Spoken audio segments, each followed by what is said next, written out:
Okay, I saw a problem online and I found it fun to do.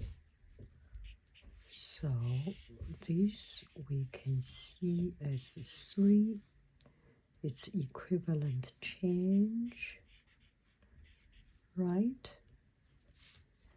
Equal, and the 3 we can turn into 2 plus 1, still minus 2 root 2.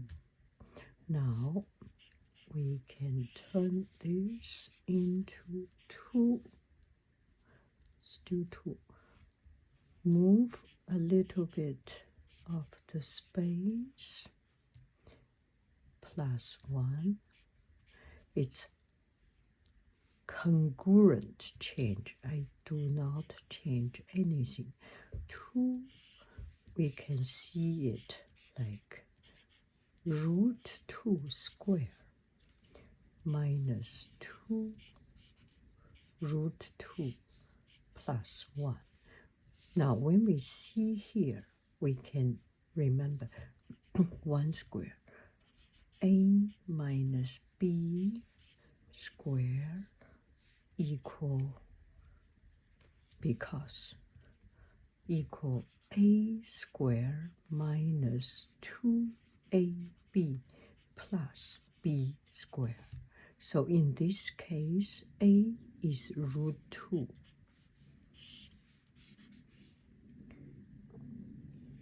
Root 2, right?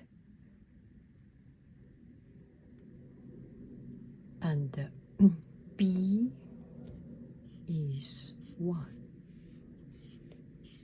square. So the final result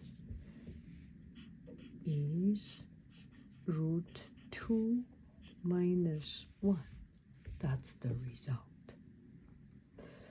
I do not know how to explain it. It just, when I see this number, I know there is a trick. I know they are using some of this root, some of the formulas. It is in my brain, in my mind, in my blood, but I have hard time to explain it.